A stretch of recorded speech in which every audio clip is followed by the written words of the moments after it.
ये तो दोगली प्रवृत्ति की है। धोबी का कुत्ता ना घर का ना घाट का।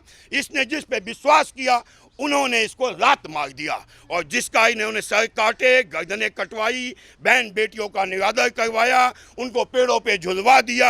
अब वो कैसे इसके साथ खड़े हो जाएंगे। सर, बीजेपी बंगाल में परिवर्तन का बिगुल बजा चुकी है, लेकिन ममता बनर्जी कहती हैं तो यहाँ तो दीदी ही चाहिए, यहाँ की जनता को दीदी ही चाहिए, बाहरी लोग नहीं चाहिए। किस तरीके से देखते हैं आप इन सब चीज़ों को? इतिहास गवाह है, जब राम राज्य अपने आप को पुनर्स्थापित करता है तो बहुत सारे सुपर्णकाहें बाधक बन के आती हैं, लेकिन वे अपना सर्वनाश करवाते हुए अपने खानदान का सर्वनाश करवा देती हैं। तो आज ममता के खिलाफ बंगाल के अंदर युद्ध भूमि सज चुकी है, रणभेरी का शंखनाद हो चुका है। आज भी हिंदू नहीं जागा तो इतिहास में वह दफन हो जाएगा, दोबारा पुनः उसे मौका नहीं मिलेगा। अभी क्या है, रोहिंग्या जो घुसे हैं इनके 40-60% वोट आधार कार्ड नहीं बन पाए। ममता को एक मौका मिला, इन सब के वोटिंग आधार कार्ड इतने सुरक्षित ढंग से बना दिए जाएंगे कि ये पुनः वापस नहीं जा पाएंगे और बंगाल को अपने जिहाद की कर्म भूमि बना के जैसे कश्मीर को आज़ाद कराया है, कश्मीर जैसे ये परिस्थितियां वहां बना देंगे। तो हिंदुओं को आज जागना चाहिए। लेकिन चुनावों से पहले ममता बनर्जी अब मंदिरों में जा रही हैं, लेकिन एक बार हमने देखा था कि मुहर्रम और दुर्गा पूजा जब एक समय पर पड़ी थी तो उन्होंने मुहर्रम की इजाज़त दी थी और दुर्गा मंदिर के पंडाल में आज़ान बजवाई थी। किस तरीके से देखेंगे इसको आप? मैंने आपको इस्लामिक विचारधारा बताई।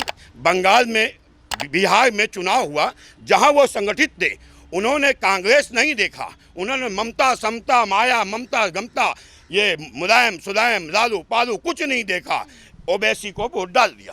अब ममता की पागल होने का मौका आ गया, ओवैसी वहां आ गया। ममता के रात मार के पीछे ये इस्लाम उसके साथ से अलग हो जाएगा। तो जब उसे लगा कि जिन्हें हमने दूध पिलाया वो तो सांप निकल गए, जबकि उनकी विचारधारा ही सांपों की थी, उन्हें ना पहचानने वाला सबसे बड़ा मूर्ख होता है।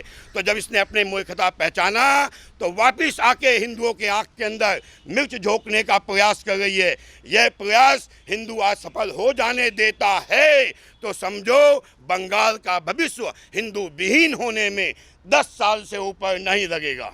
तो शुरुआती दौर में देखा जा रहा था कि सारे लेफ्ट के लोग एक तरफा आ गए थे बंगाल चुनाव से पहले, जब डेट्स आई थी तारीखों से पहले, लेकिन अब देखा जा रहा है कि ममता बनर्जी ने ओवैसी की रैली पर भी रोक लगाने की कोशिश की थी। बिल्कुल, उसे दिख रहा है ना, वो तो अपने असली घर में चले जाएंगे। ये तो दोगली प्रवृत्ति की है। धोबी का कुत्ता ना घर का ना घाट का। इसने जिस पे विश्वास किया उन्होंने इसको लात मार दिया और जिसका इन्होंने सर काटे, गर्दनें कटवाई, बहन बेटियों का निरादर करवाया, उनको पेड़ों पे झुलवा दिया। अब वो कैसे इसके साथ खड़े हो जाएंगे। तो उनके माँ बाप भाई बहन 2 मिनट के लिए आके उनके पाँव में घुसेंगे, रामलीलाओं में जाएंगे, शिव का पूजन करवाएंगे, जय भवानी जय दुर्गा कहेंगे, लेकिन जैसे ही जीत जाएंगे पुनः प्रोपेगेंडा चालू होगा वो 30% के वोटों के लिए, क्योंकि यह उन्हें छोड़ नहीं सकती, क्योंकि सबकी पूरे खानदान से बुराई दे करके इसने लाके उन्हें बसा दिया है, दुश्मनों को अपने गोद में बिठा दिया है। और हम जानते हैं हमने तो लात मार ही दिया, वह भी इसे लात मार के जाएंगे। लेकिन प्रशांत किशोर तो अभी भी कहते हैं कि बीजेपी 2 डिजिट से ज़्यादा सीटें नहीं ला सकती। अगर ऐसा बीजेपी करती है तो मैं ट्विटर छोड़ दूंगा, अपना राजनीतिक करियर छोड़ दूंगा। एक वो दलाल जो अपनी चुनाव नहीं जीत पाया, एक पार्टी बनाया, एक एमएलए जितवा नहीं पाया, तो कुछ कुत्ते की एक आदत होती है, हाथी जा रहा है तो उस पर भौंको ताकि सबकी निगाह तुम्हारे पर आकृष्ट हो। लेकिन अब ये वो समय खत्म हो गया। ये कुत्ता केवल भौंकेगा, काट नहीं सकता। ममता क्या करती है, बंगाल के अंदर चाइना का एजेंट बन के आती है, जब हम कांग्रेस की विचारधारा को बंगाल में पहचान जाते हैं तो चाइना एक दूसरा मुखौटा लगा के लेफ्ट को भेज देती है। जब हम 10 सालों के बाद उस मुखौटे को पहचान लेते हैं तो चाइना तीसरा मुखौटा लगा करके सुपुनखा यानी ममता बानो को भेज देता है। टीएमसी के नेता हैं कल्याण बनर्जी, उन्होंने एक बार माता सीता के ऊपर बयान दिया था और उन्होंने कहा था कि अच्छा है रावण हरण करके ले गया, नहीं तो मेरा भी वही हश्र होता जो हाथरस में हुआ। बिल्कुल सही तो बोला उसने। वो मुसलमानी विचारधारा का है, उनमें माँ बहनें तो आपस में शादी कर लेती हैं, बाप बेटी से शादी कर लेता है, तो हमारी विचारधारा नहीं। उसने अपनी विचारधारा, अपनी इस्लामिक विचारधारा को बोला है। हिंदुओं की विचारधारा पे इसको मत लेना, क्योंकि वह हिंदू होता तो ऐसा शब्द कह ही नहीं सकता। क्योंकि हिंदुओं में तो जब माता कह दिया तो सीता कहो या कुछ गीता कहो या कुछ कहो, माता तो माता है ना। और तूने माता शब्द बोलने के बाद यह शब्द बोला तो यानी केवल इस्लाम ही इजाज़त देता है कि धर्म के खिलाफ माँ जाए तो गर्दन काट दो। बाकी दुनिया में कोई धर्म नहीं कहता कि आप अपने माँ के खिलाफ उसकी गर्दन काटो किसी भी परिस्थिति में, किसी भी हालात में, क्योंकि माँ ने ही अपना 9 महीना पेट में रख के खून पिला पिला के तुम्हें आज इस योग्य किया है कि तुम लड़ सकते हो, राजा बन सकते हो, डॉक्टर बन सकते हो, इंजीनियर बन सकते हो, माँ ऋषि बनकर भगवान बन सकते हो। तो माँ की दी हुई शरीर से माँ को काटने का हिंदू तो कभी नहीं कह सकता, माँ का निरादर हिंदू तो कभी नहीं कर सकता। मौलवियों का, ममता बनर्जी ने मौलवियों का भत्ता पहले से ही कर रखा था, लेकिन इलेक्शन से पहले उन्होंने पुजारियों का भत्ता भी शुरू करा है। ये कौन सी धर्मनिरपेक्षता है? दिल्ली फ्री की टिकट दी, मौत खरीद ली। फ्री का बिजली दिया, मौत खरीद दिया। आज दिल्ली की गंदगी नंगी आंखों से कोई भी देख सकता है। ये फ्री का जो चस्का हिंदुओं को लग गया है, ये बंगाल में एक नया प्रयोग कर रही है कि चंद पैसे इनको दे करके इनके वोट छीन लो, फिर इन्हें मारेंगे। तो ये मारने के लिए चारा डाल दिया है। अब बकरी खाती है, नहीं खाती। बकरी ने चारा खाया, गर्दन कटना सुनिश्चित है। तो आज बंगाल के अंदर हिंदुत्व की एक आवाज़ उठी है, उसे बांटो मत, उसे काटो मत, उसे छाटो मत, हिंदू एक हो जाओ। सर, सवाल यही खड़ा होता है कि ममता बनर्जी रोहिंग्यास को देश का बताती हैं और बीजेपी को बताती हैं बाहरी पार्टी है। बिल्कुल सत्य बताती हैं। जो जहाँ का होता है वो अपने आप को, जैसे इटली माता इटली की ध्यान देती हैं, इंडिया का, हिंदुस्तान का नहीं। वैसे ये बंगाल माता ममता ये बांग्लादेश का सहयोग करेंगी, हिंदुस्तान का नहीं। तो ये तो एक मुखौटा पहन के हमारे बीच आए थे, अब इनका मुखौटा उतर चुका है और जनता जाग चुकी है।